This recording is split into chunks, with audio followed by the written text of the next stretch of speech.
D'abord, il faut comprendre cette bénédiction que le Seigneur nous a accordée, qu'on appelle le libre arbitre, ou la liberté de choisir, la libre volonté. Cette capacité-là de prendre des décisions, de faire des choix.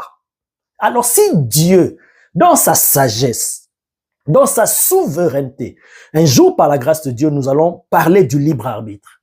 Je vais expliquer cela. Mais aujourd'hui, je ne parle pas de cela, en quoi cela consiste, non. Mais je parle d'autre chose, mais j'inclus cette pensée juste quelques minutes. Donc, parce que dans sa sagesse, il nous a créés avec le libre arbitre, alors, pourquoi voulons-nous que Dieu vienne faire des choix à notre place et prenne des décisions à notre place, alors qu'il nous a accordé cette liberté-là, nous-mêmes, de faire des choix et de prendre des décisions venant de nous-mêmes? Sinon, il allait nous créer comme des robots, des gens que lui-même, il prend des décisions, il fait des choix et il vous manipule juste à faire ce que lui, il veut faire.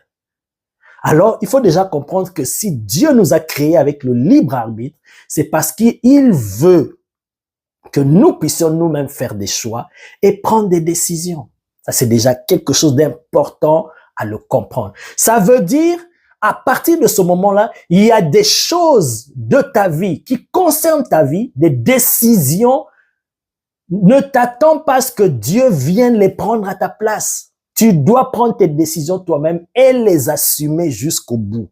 Maintenant, ce que le Seigneur peut faire, il peut t'aider à prendre des bonnes décisions en t'orientant, en te parlant pour t'orienter, pour te montrer des choses, pour te révéler des choses que tu ne maîtrises pas dans le spirituel, des réalités. Et tout cela, ces événements qu'il met à ta disposition, mais c'est pour te permettre de faire un bon jugement, mais que toi-même, à la fin, tu prennes la décision. Pas que lui prenne la décision. Il t'aide juste à prendre la bonne décision et il te montre des choses. Mais maintenant, ce processus-là, ce mécanisme, pendant ce temps où il nous montre des choses, où il nous parle, tantôt d'une manière, tantôt d'une autre, c'est nous qui ne prenons pas garde.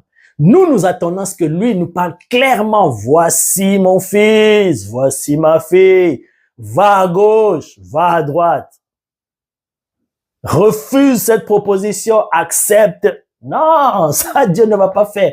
Il t'a donné l'intelligence et il met les moyens, il met tout en œuvre autour de toi pour te permettre d'arriver à prendre la bonne décision étant influencé par son esprit. Voilà pourquoi il est important d'avoir la communion avec le Saint-Esprit.